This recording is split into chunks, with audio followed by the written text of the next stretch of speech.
How's it going, everybody? Danger Dewey here.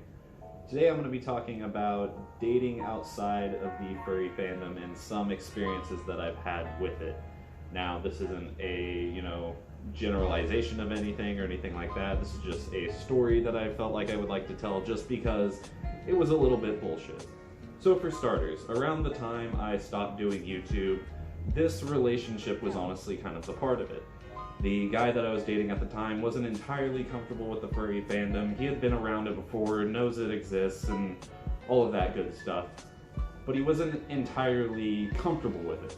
He was more so kind of, I don't want to talk about it, you do you kind of thing, whatever, we'll just keep trying to date. Well, flashback to the last Tokyo and Tulsa video I did. During this time I was with this person, and this was the last set of videos I had done before I had gone off and left YouTube for a good bit. Now, while I was there at the convention, I was of course fursuiting, and I was going around saying hi to everybody, back to all like the locals back in Oklahoma that I would meet up with all the time. And he wasn't really comfortable with me wearing the fursuit around him kind of deal. It made him uncomfortable. He didn't really like seeing me wear it and didn't really want to interact with me while wearing it.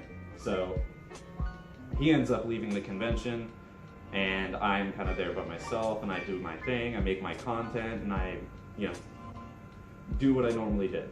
Now, before this, me and him had kind of discussed, let's possibly get you a fursona going, just because, I do my own art, I like drawing, me and my partner's character together, so I figured, let's make you a fursona, let's get some art together.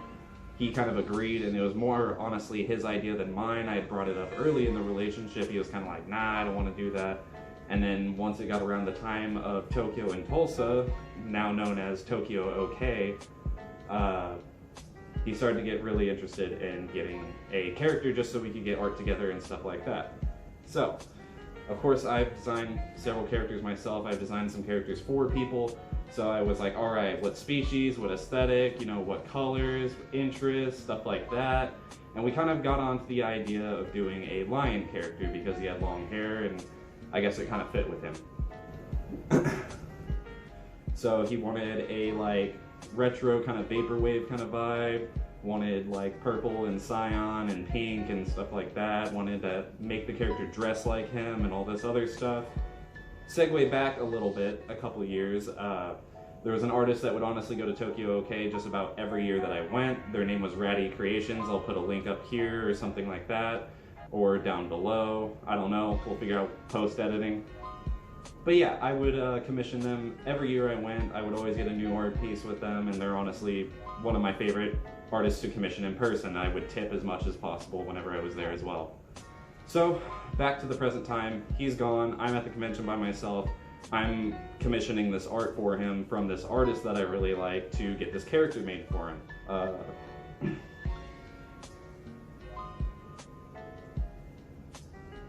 So the artist agrees to work on the art, get it done, says, okay, I can do that, no problem, we can fit these diameters, and absolutely fucking nails it. Sadly, I don't have any photos of this character because, well, I'll get into that a little bit here later.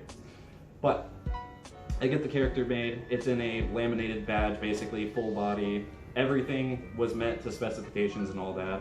I show it to him, and he's like, oh, I like it. It's pretty cool kind of deal.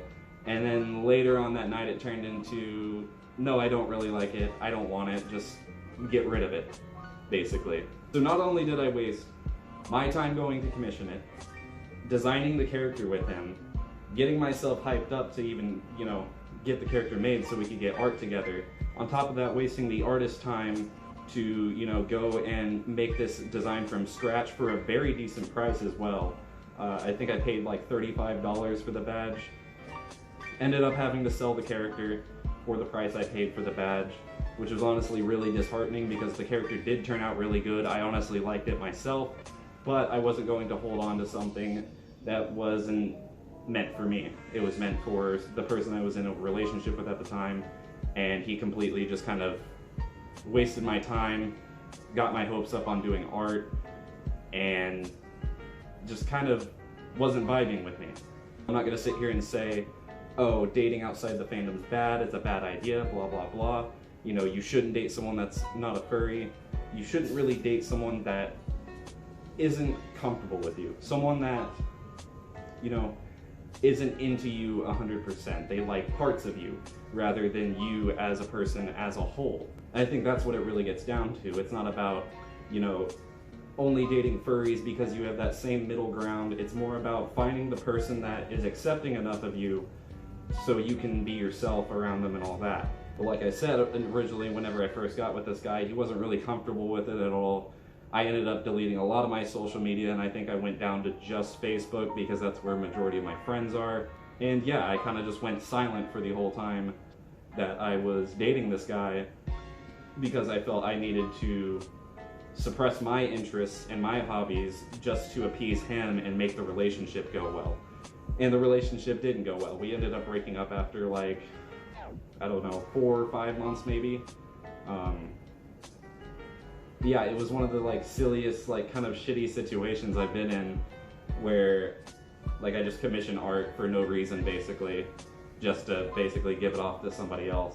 And it was really disheartening because I had messaged the artist at first and I was like, yeah, he really liked it, he really enjoyed it, because that was kind of the first thing he said.